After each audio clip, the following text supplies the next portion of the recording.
Yo, what is up, y'all? It's Cone back here again tonight with another episode of After the Buzzer, the show where I recap the NBA games from the night. We're on an absolute tear at this point. I think this is 4 or 5 nights in a row. We're going to keep this train going by reviewing tonight's games, and there were a lot of fantastic performances. We're in for an incredible season. It's the most talented the league has ever been, both in terms of established and young talent. Go ahead and comment down below what your biggest takeaway has been from your favorite team season up to this point, and leave a like and subscribe if you enjoy. It helps the channel out a ton, and hit that notification bell so you don't miss any of the times I upload these videos, usually at like 2 in the morning. Let's go ahead and get right into it. Starting off with Celtics versus Magic, this is one of those games that you might not have tuned into because on paper, it looks like it'd be a blowout. You've got a team that just went to the finals and got better in the offseason in the Celtics versus the team that just got the #1 overall pick in Orlando. However, it was really close all the way throughout, with the Celtics hanging on to get the victory, staying undefeated. They've been really good this season, and I know that's no surprise to anyone, but the fact that they're doing this well without Robert Williams, and tonight, in a game where not many people stepped up, the Celtics are still finding ways to get wins, and the biggest reason is Jayson Tatum. Tatum has been incredible to start this season. He had 40 points tonight against the Magic, and he's doing it in a variety of ways, knocking down threes, mid-range jumpers, attacking the basket,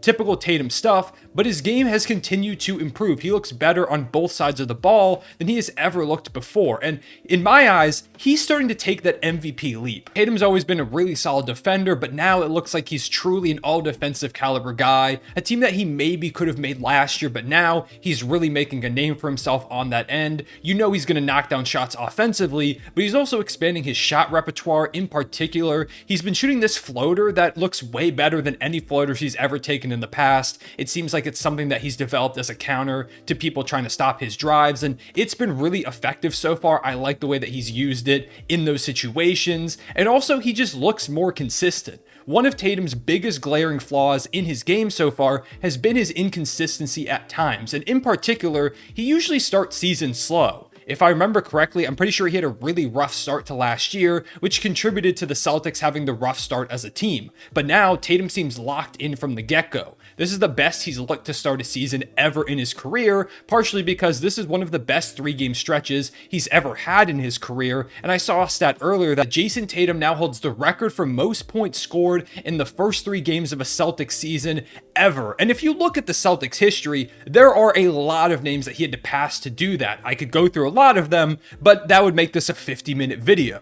The fact that Jayson Tatum is now the guy atop that list speaks to how good he has been. It's only been 3 games, but he truly looks like he's making that leap, and if he is, this Celtics team only gets even scarier. The way that they've played, the way that he's stepped up big time, it's going to go a long way to them not falling in the standings, despite missing Robert Williams till potentially the new year. He might not come back until 2023. If that's the case, the Celtics are really going to need guys to be ready and, next guy up mentality. Jayson Tatum is fully embracing that, and tonight in a game where his co-star Jaylen Brown, who has been really good so far, struggled, Tatum stepped up his game even more than he has over the past 2. Derek White also had 27. He was really solid, but the Celtics team just feels so sound. It feels like they're playing together as a team, and their leader, Jayson Tatum, seems to be making that MVP caliber leap. If you've been on this channel for a while, which if you haven't, welcome. I appreciate you joining in. I, for a while, thought Jayson Tatum was no more than an all-star caliber guy. That was one of my beliefs a few years ago. I've grown way past that, and now I'm one of his biggest believers. I've said for a while on this channel, and also on my Twitter, which is always in the description, that I believe that Jayson Tatum is going to win an MVP at some point. The way that he's playing now, I don't see any reason why it can't be this season. If the Celtics are as good as they look, continue to be so, then Tatum's going to keep putting up these numbers, I'd assume, and he's going to really make a name for himself as one of the top 10 players in the league. I already think he is, but I think he's going to really solidify himself in that conversation as the season continues to go on and as the Celtics find more success. The biggest obstacle to him winning, to be honest, is that the league is absolutely stacked. We had a ton of great performances tonight that we're going to get to in this video, but Jayson Tatum is the guy I want to highlight. I know I talked about him a lot in that first video, but he's just been so good that he's earned himself another video. Shout out to Jayson Tatum. I'm really glad that he proved me wrong, or at least me from 2 years ago wrong, because he is truly becoming an MVP caliber talent. On the Magic side of things, Paolo Banchero had an inefficient 23, but he still looked overall pretty solid. Terrence Ross led the way with 29. Franz Wagner had 18. Wendell Carter had 15 and 12. All around, it was a pretty solid effort from them, but when you're playing the Boston Celtics, you're going to need a bit more. But they look a lot more competitive this season. I'm excited to keep watching the Magic. You know, they haven't won one yet, but all of the games that they've played, they've been in it for a majority of. They've put up some good numbers. Paolo looks great. Franz looks great. Wendell Carter looks great. Jalen Suggs has been really solid up to this point. It's been super fun to watch them play, and I hope it continues to be so. And who knows, maybe when they get a bit of an easier schedule, they end up making some kind of play and push. And we had the Dallas Mavericks versus the Memphis Grizzlies, which was a 40-point blowout. Not something you'd expect from this matchup. Two teams that were in the Western Conference semifinals, and the Mavericks making the Western Conference finals last season. But it was mainly Luka Doncic, who had 32, 7, and 10. He was insane, and also Christian Wood had 25 and 12 off the bench. He now has, I believe, 50 points in his first two games, which I believe sets a record for the most points by a player in their first two games with Dallas. I might be wrong on that stat. I might have read it incorrectly, but I believe that is the case. Regardless, though, Christian Wood has been electric. Him and Luka Doncic is such a fun duo. If they didn't blow that massive lead to Phoenix, they'd be looking like one of the best teams in the league. And I still do think this is a big statement to destroy Memphis like this, hold Ja Morant to a pretty low point total. I believe he had 20 points on this game. He still looked solid, but he wasn't able to play enough minutes because by the second quarter, the Mavericks were absolutely destroying the Grizzlies. Luka could have had way more than the points that he had if the game wasn't such a major blowout, which unfortunately it was, because it would have been cool to see Luka go for like 50. However, I guess he's just gonna have to settle for an almost 32-point triple-double, something that is just normal at this point for Luka Doncic, another guy that's gonna be in the thick of the MVP race if Dallas can keep up with the other Western Conference powerhouses. On the Grizzlies side of things, not too much to say about this game. It was kind of a wash for them. Ja Morant was fine. Like I said, didn't play too many minutes because they were getting destroyed. But one thing I do want to highlight is that the Grizzlies just keep finding talent. Guys like David Roddy and Jake LaRavia have looked really solid so far coming out of this draft. You know, Desmond Bane they got towards the end of the first round. Just a number of names that they've found in random places. It's been really impressive. And their development too. Santi Aldama, who was solid last season but nothing special, looks like a really high-level role player this year. They've turned him into a pretty solid guy. They just keep finding players. I don't know how they do it. They're scouting, they're drafting, their talent development, everything they do. The Grizzlies are one of the best organizations in the league, and regardless of this blowout, the Grizzlies are going to be just fine. Next, I want to talk about Bucks Rockets. I'm not going to talk about the Rockets very much. Jalen Green had 22, but nothing too much on that side for them. What I do want to highlight is that Giannis had 44 points, 12 rebounds, and 3 assists on 66% shooting in 27 minutes. He's by far the best player in the league. I don't think there's anybody that's going to catch him at any point soon. There's a lot of great talent in this league, but to me, Giannis is the clear-cut guy right now. He's just able to put up ridiculous stats in such a limited amount of time. If he had played this full game, he could have put up like an 80 piece. He was that dominant. Every second he's on the court, he's making an impact offensively or defensively. He hit 2 of 3 threes tonight as well. If that three-point shot continues to come along, the league's only going to get more scared of this Milwaukee team. And if Giannis keeps playing like this, there's no reason why he can't win his third MVP award, and the Bucks can't go back to the finals for the second time in 3 years. Next, of course, you know I'm going to talk about the Thunder versus the Nuggets because I'm biased. Shea is incredible. We ended up losing, the Nuggets. Shout to Nikola Jokic. He had 19, 16, and 13, and we threw a ton of doubles at him, so he was able to pass out a lot of those. Just some of the most insane passes I've ever seen. Like, they were absolutely nothing. He's incredible. And then Michael Porter Jr., his shot selection, if it was any other player, they would probably get benched. But with MPJ, he knocks down most of them somehow. I just don't understand. This Nuggets team is going to be incredible and one of the toughest beats in the Western Conference all season. But back to Shai Gilgeous-Alexander. He is really, really good. He had 28, 3, and 7, averaging over 30 on the season up to this point. And he's become one of the best mid-range shooters in the game. And that's an incredible development because Shai is already one of the best finishers. If he continues to be that high-level mid-range scorer, it provides such a nice counter to him driving right past you to the basket because you can't start retreating quickly or he's just going to pull up from mid-range. He's hit a lot of baseline shots that are fading away, turnaround jumpers. Shai is just an incredible offensive player. He can do anything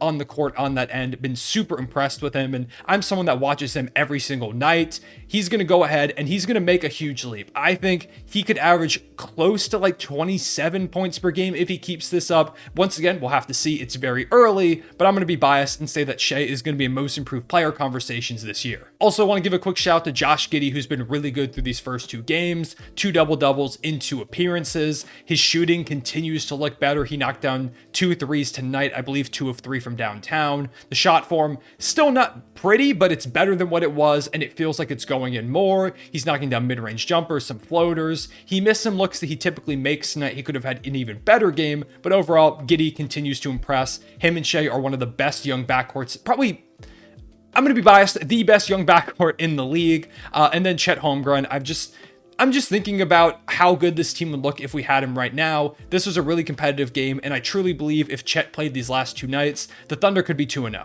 Next, let's go over Pacers versus Pistons. The Pacers got the win in this one, and Benedict Mathurin is absolutely hooping. He's averaging 24 points per game off the bench so far, on over 50% shooting. They've got to find a way to get him in that starting lineup. I don't care if you're trying to tank, like I think they are.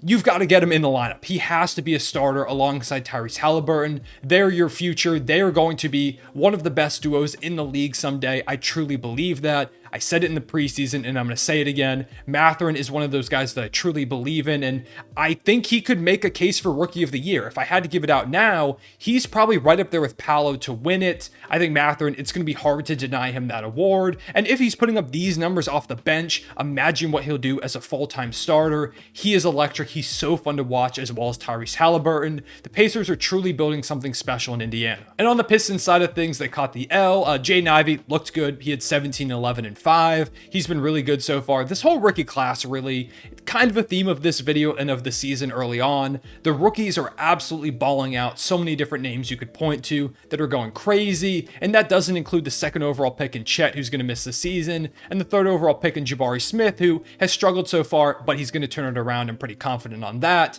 This rookie class is going to go down as a really, really great one. So many guys making an impact just a few games into their career. Then we had Clippers versus Kings, which went right down to the wire. This Kings team hangs around. This team is much better than the Kings squads we've seen over the past few years. Keegan Murray has been really good once again, another rookie that continues to make a high-level impact off the bench. De'Aaron Fox had 36. He continues to make strides and is looking like a potential breakout candidate. Domantas Sabonis has been solid up to this point, but they just didn't have enough to beat Paul George, who dropped 40 on them. No Kawhi Leonard in this game, and against the team in the Kings who refused to go away, they needed someone to step up big, and Paul George is just one of the most disrespected star players in the league. He has all these memes surrounding him, but he has one of the most unstoppable games. When he's on fire, there are very few players in the league that are more dominant than Paul George on any given night. He makes the most difficult looking shots look so smooth and easy. He hits these incredible moves.